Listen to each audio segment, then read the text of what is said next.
Ladies and gentlemen, there are some occasions when it is good to take stock of the position, to see how far wrong we have been, or how far right we have been, see where we stand.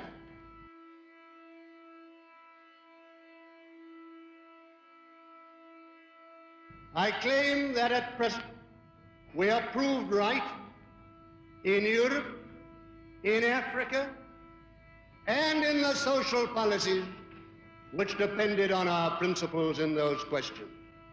And we have been right, not because we were guided by any peculiar vision or forethought.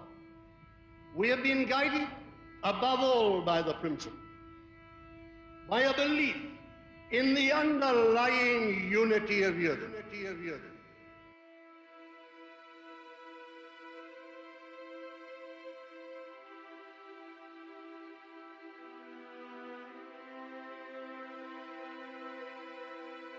You may have observed that nothing really happens until the old show breaks down.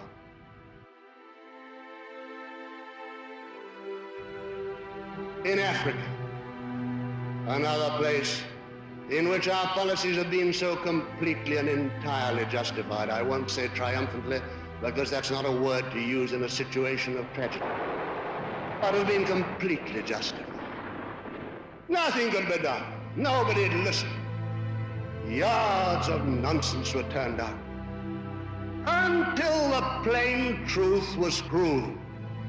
This time, alas, very often in blood and in a horror.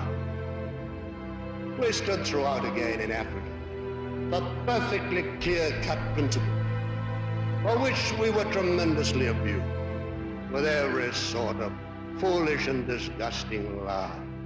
It was said we wanted to persecute the blacks, that we were racialists who wanted to put our people on top of one another, of another people. All those disgusting and foolish lies were told about. We said, of course, as I always say, naturally we believe in our own race.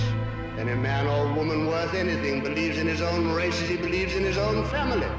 But because you believe in your own race or in your own family doesn't mean you want to injure other races or other families. How often have I said a father of a family should know that it's his first duty in nature to look after his own children? But that doesn't mean that he wants to hurt or to injure other children. On the contrary, you will do them any good turn that you can. And our attitude was always the same. Our first duty was to our own people, our British and European peoples. But also, in addition to that, of course, we would do what we could to help other people as well. And who doesn't want to feed the hungry? Of course we should feed the hungry and the suffering of the world. Let's talk less and let's get on with the doing of it. Let us use the European surplus for that purpose. And at the same time, we can keep a healthy agricultural population on our own land, in our own countries. We can feed the hungry of the world, and we can defeat the policies of communism. But we pointed out the lines of policy then being pursued were bound to end in disaster. They talked of what they called multiracialism, which was simply a universal mix-up. Take humanity, put it in a bag, shake it together, and heaven knows what would come out. They wanted to get rid of what existed, all the little gray people of the world who hate the beautiful diversity of human development. They always want to get rid of the natural, the noble, and the beautiful. They wanted to get rid of it. They wanted to make all nature as gray as themselves. It was their deep instinct. We were always opposed to that. We said, no, it won't work, and it's undesirable that it should work. We can live in peace and friendship side by side in separate nations and separate developments, but we cannot have the mix-up of peoples and races who are widely different and divergent. It will lead to nothing but trouble. It will lead to nothing but trouble. This policy of mixture, what does it really mean? It doesn't mean freedom. It doesn't mean brotherhood or any of the cant and humbug which is taught. That is just the mask for some of the vilest forces on earth to exploit the peoples in the future as they have done in the past. Every one of us in this hall was old enough to see before the war. Every one of you know what happened. How the financial forces in the 30s went into these backward countries, into India within the empire, into Hong Kong, into Japan, into China, and exploited these peoples to produce cheap, sweaty goods which ruined the great industries of Britain and of Europe, which put Lancashire out of business in the cotton trade, Yorkshire out of business in the woolen trade.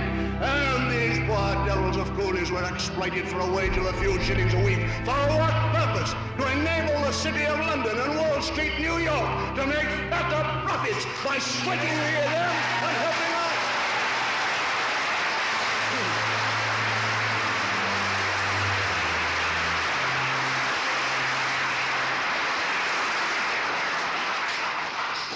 That is why it was done. That was the whole purpose. And with what result? China thrown into the arms of communism.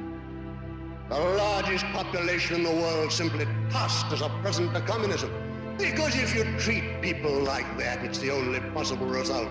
If there's no one to save them, no one to help them, and they've simply been ground into poverty and sweating and exploitation, what can you expect except they go communist as they did? And all these countries which have been exploited, thrown and tossed aside by finance, are now becoming the victims of communism. So finance seeks fresh fields of exploitation. Where do they turn? When the old people are exhausted. When many a poor laborer has died of consumption and of other horrible diseases in their sweatshops, or when they're exhausted fields of exploitation, where do they turn now? New pastures, new forests, fresh virgin land. And then you erect a Union Jack or another flag of Europe, and under that flag, where you allow these things to happen as we have done in the past, and those poor devils that have been sweated and exploited in Africa, like the other poor devils in China, India, and Japan, a great new field for sweatshops to be opened up, so that these new industries which we're creating in Britain today will be destroyed as the old industries were. Simplified, rationalized machinery with a few white surveyors, and then the masses of cheap colored labor torn off the land and taken into the sweatshops to work and labor and cough their guts out with tuberculosis until they too are thrown on the scrap heap of the sweatshops. Is that worthy of Britain? Is that to be the future of Europe? And is this competition to be organized within our European Brotherhood, bringing in these sweat fields in Africa into our Europe civilization so that the financial power in one European country can use it against the financial power in another? All the great financial central power of the world, now shifted from the City of London to Wall Street, New York, shall be able, on the mass of money, of wealth, and of power which it brings to it, again and again to exert its influence in politics, until, as you see today, it is childish nonsense to say that a British government rules Britain. It's nothing to do with British government or the British people. The government of the world is the financial government